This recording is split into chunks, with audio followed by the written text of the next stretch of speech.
Welcome to Uriah Heep, the Magician's Podcast. I'll be covering every studio song the band has recorded and every bonus track that I can find.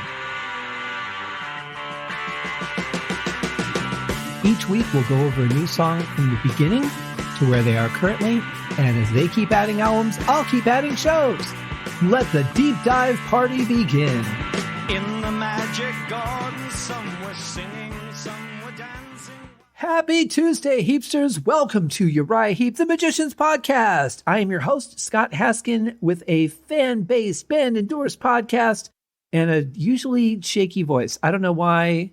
I've actually been using it quite a bit today, but in any case, I have a great bonus track from Demons and Wizards to go over today. It is called Home Again to You, and I love this song. I remember when I first heard it, I was working, I hated the job I had, and I had a bit of a drive to get there and back, and I had gotten the expanded edition of Demons and Wizards that just had Why and Home Again to You as the bonus tracks on it.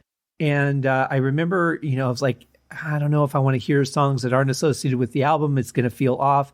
But I just fell in love with the song immediately. And then it would be stuck in my head all day. And so I would go to lunch, and on my way wherever I was headed, that would be the first thing that I would play, and the first thing I would play on the way home for quite a while.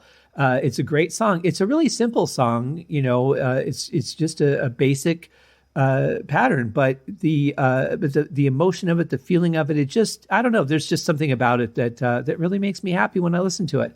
So we're going to get into that in a sec. Before we do, I just want to say thank you again to everybody who has been sharing, writing reviews, sharing posts, all that stuff to help me get the word out about the show. It's really nice to see. I haven't really been doing this that long, and it's really nice to see the audience growing as much as it has, and to continue to grow.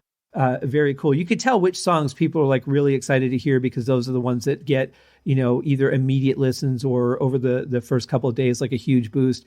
And then there's the songs that, people aren't as familiar with, and it's pretty cool. And then I've had people say, I really didn't like that song that much until I heard the podcast, and now I really like it. And so you never know, what's going to come out of this, but it's all good stuff, because at the end of the day, what we're doing is we are sharing the love of the music of Uriah Heep. Not much in the world better than that.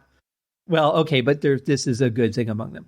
So let's dig into the song. Now, I have to tell you, I'm breaking all the barriers today. I am not playing the version that is on the deluxe edition of the CD. And the reason is because as I listened to it the other day, I found that I didn't think the mix was as good as the one that's on the expanded CD that I originally had. And I don't think this is a nostalgia thing just because that's the version I'm used to. I honestly think that this mix is much better. It's more clear. You can hear the instrumentation better. You can hear the vocals with a little more clarity. So that's the version I'm going with today. First time I've played anything other than the deluxe edition versions. And while that may not mean anything to you, that still doesn't mean anything to you. So let's just get right into the song.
It's amazing how powerful and huge that organ sounds until the drums come in and kind of bury it a little bit. I think the drums are a little bit loud in this mix.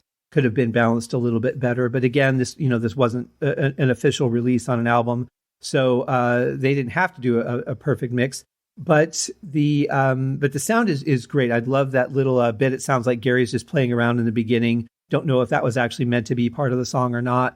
But really strong keyboards. I really like the flams that Lee Kerslake is playing. Now, for those of you who don't know what a flam is, basically when you hit both sticks on an object at the same time, let's just say the snare drum as it is in this case. So if you hit them at the same time, it just sounds like a much thicker hit. But if you hit one slightly after the other, and they come down at the same time, but one strikes first and then the other follows it up, it doesn't quite duplicate the note. It makes it like a quick double hit, and that's what we're hearing occasionally on the snare there, and I really like that. Really powerful though, and then when mixed sound comes in, it blends really nicely with the organ. I have to say, really good strong distortion. I love those little fills that he's doing in between. Really just nice setting for the song, and I like the introduction of each band member as we go along. Very cool.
Great vocal delivery. Again, very straightforward, but I love when it goes up in register. It just gives it a little bit of a push, and you have to feel that passion. And I'm sure that we've all been there, that you're stuck at work, or you're not at home, or wherever you want to be with your loved one, and you just like all you can think about is getting back home to that person and seeing them again and spending time with them.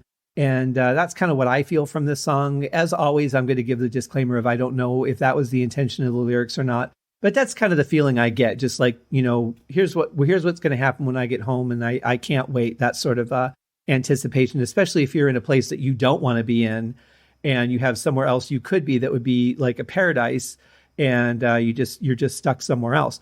I really like what Ken Hensley's playing behind the vocal too. It's kind of a little bit hard to hear, but he's playing along with the lyric very well. Mick's holding up the rhythm beautifully. And when I listen to Gary Thain play, I just kind of realized that I think Heep had to be the perfect band for him, because most other bands do not have that sort of play allowance with a bass player. They're usually more rhythmic, and he's a lot more melodic. And certainly at the time, I don't know how many bands he would have been able to join and have that sort of free range of play in that position. But I'm really glad that he does. And of course, I've said many times on the show that was really set up by Paul Newton. But I love that he does it, and he does it to the hilt. He's really somebody that knows how to make a groove out of something where there isn't really much of a groove. I mean, it's a pretty straightforward 4/4 song. Not a lot of craziness going on, but he really adds a nice touch to it. And of course, because of that, now Mick's got to hold down the rhythm of the song, because the bass isn't doing it as you would be used to. So it's a little bit of role reversal as far as I can tell, but certainly a welcome one. And Mick, of course, is very solid what he's playing through this as well.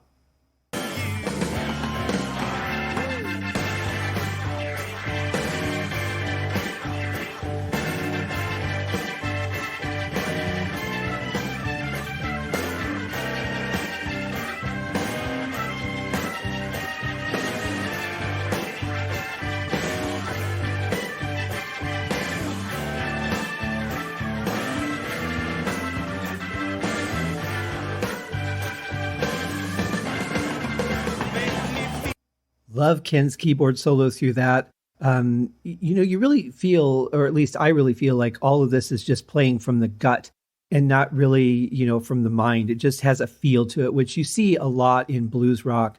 This is definitely, where it is simple and straightforward. It's also got a lot of, subtleties to it that are really nice. And I definitely feel that keyboard solo. A little bit of an awkward transition coming back in on the vocals. I'll dial it back a little bit so you can hear it again. But it's almost like, he was trying to place where to start singing, and was just maybe like a 16th note off. For me anyway, it just feels a little bit awkward. But, it's certainly the dialogue is there, the lyric is there, and the passion is in there when he's singing. And I didn't mention earlier, Lee, of course, Lee Kerslake is keeping the beat very solid. Not really doing anything grandiose because a song like this doesn't need it. You can overplay this stuff very easily and ruin it. But everything that they're doing as individuals and together as a group, I feel is very, very tasteful, not overplaying anything. And these are guys who certainly had the talent to do it.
I don't know about you, but vocally, I kind of feel like he's trying to find the ground for the song. Like he's really close to it. It feels really good.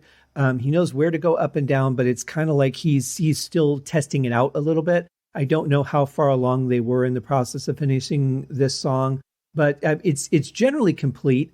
But I kind of feel like, the vocals were still trying to find that perfect spot to rest in. But the passion is there, which is the most important part. I can forgive a lot of things if there's passion in the vocal, which I feel here. It's when I don't feel there's passion, then everything else kind of falls apart from there. But really, really cool. I really, still like what the band is doing behind the vocal. It just keeps a really nice pace and keeps moving forward.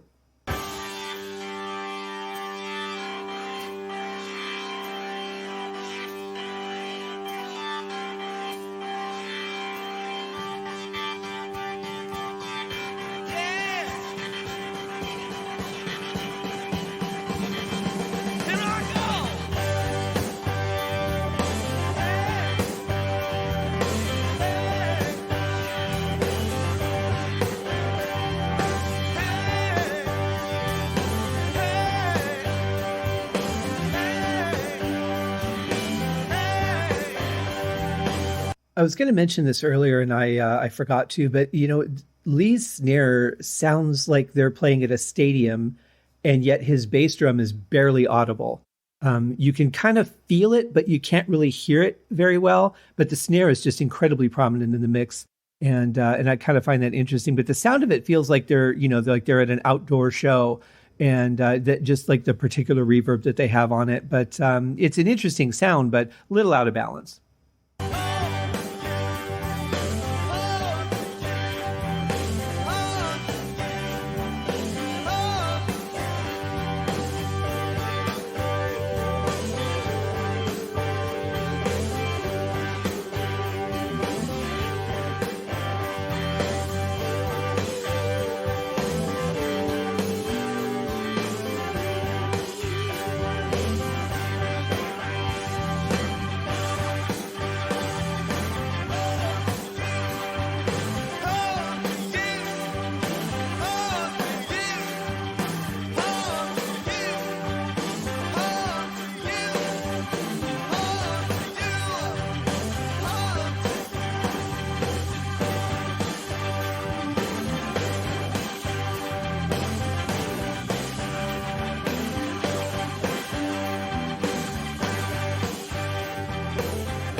So I don't know what you guys think, but I really like this song. I would have loved to have seen, a proper mix and a proper release of it on an album somewhere.